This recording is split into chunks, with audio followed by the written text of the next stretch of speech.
नेपाल भारत का एक मित्र देश है। हिमालय की गोद में बसा ये देश अपनी सुंदरता और विविधता के लिए दुनिया भर में प्रसिद्ध है। ज्यादातर भारतीयों के दिमाग में नेपाल शब्द आते ही बस एक नेपाली लड़के की इमेज बन जाती है, लेकिन नेपाल बहुत ही विविधता से परिपूर्ण देश है।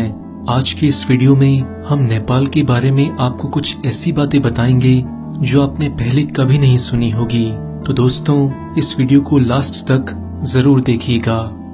जब 19वीं और 20वीं शताब्दी में पूरा भारतीय उपमहाद्वीप ब्रिटेन के कब्जे में था, तब नेपाल ही ऐसा देश था जो आजाद था। नेपाल में कोई स्वतंत्रता दिवस नहीं मनाया जाता, क्योंकि नेपाल दुनिया के उन चुनिंदा देशों में से है जो कभी किसी देश का गुलाम नहीं रहा। नेपाल को साउथ एशिया का सबसे पुराना देश माना जाता है। नेपाल में 80 जातीय समूह हैं और 123 से ज्यादा भाषाएं हैं। नेपाल दुनिया के उन अनोखे देशों में से है जहां इतनी विविधता होने के बावजूद भी आज तक कोई दंगा फसाद नहीं हुआ। हिमालय का अधिकांश हिस्सा नेपाल में आता है।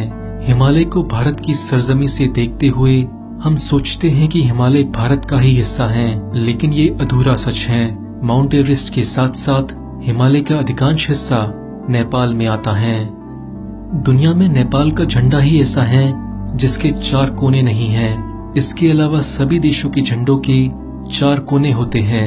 नेपाल के झंडे में 2 ट्रायंगल हैं, जिनमें से एक ट्रायंगल हिमालय की पहाड़ियों का प्रतीक है, तो दूसरा ट्रायंगल नेपाल के 2 धर्मों का, हिंदुइज्म और बुद्धिज्म का प्रतीक है। नेपाल दुनिया भर में अपने खूंखार गोरखा सैनिकों के लिए प्रसिद्ध है। गोरखा सैनिकों का मूल सिद्धांत है कि डरपोक होने से ज्यादा अच्छा है मर जाना। भारत की आजादी के समय ब्रिटेन की आर्मी गोरखा की बहादुरी से इतनी प्रभावित हुई कि वो अपने साथ बहुत सारे गोरखास को ब्रिटेन ले गई, और आज भी ब्रिटेन की आर्मी में गोरखास की संख्या 4000 से ज्यादा है। आज इंडियन आर्मी में गोरखा की 7 रेजिमेंट और 40 बटालियन हैं, जिसमें 40,000 से ज्यादा गोरखा भारत की रक्षा करते हैं। अगर गोरखाओं की बहादुरी की बात करें तो ब्रिटिश आर्मी के दी प्रसाद का नाम तो दुनिया भर में प्रसिद्ध है। उन्होंने 17 सितंबर 2010 की रात को अफगानिस्तान में अकेले ही 30 तालिबानी आतंकवादियों को मार गिराया था, जिसके लिए उन्हें ब्रिटेन की महारानी से मेडल भी मिला था। जहां भारत में लोग मॉडर्न बनने के नाम पर नमस्ते करने की प्रथा को धीरे धीरे छोड़ रहे हैं, वहीं नेपाल में आज भी लोग नमस्ते की मुद्रा में हाथ जोड़कर एक दूसरे का अभिवादन करते हैं। कुछ समय पहले तक नेपाल एक हिंदू राष्ट्र था, लेकिन अब वो एक सेकुलर देश है। गाय नेपाल का राष्ट्रीय जानवर है। नेपाल में गाय को बहुत पूजनीय माना जाता है और उसको मारना और खाना नेपाल में इलीगल है। यही कारण है कि गाय आपको काठमांडू की सड़कों पर घूमती हुई मिल जाएगी। आप सबने एक रहस्यमयी जानवर येती के बारे में तो जरूर सुना होगा। माना जाता है कि ये जानवर नेपाल की पहाड़ियों में रहता है।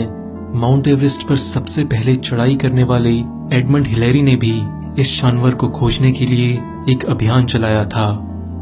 नेपाल की खूबसूरती का आप इसी बात से अंदाजा लगा सकते हैं कि नेपाल में वर्ल्ड हेरिटेज साइट्स की सबसे ज्यादा डेंसिटी यानी कि घनत्व है। काठमांडू वैली के 15 किलोमीटर के अंदर ही 7 से ज्यादा वर्ल्ड हेरिटेज कल्चरल साइट्स हैं।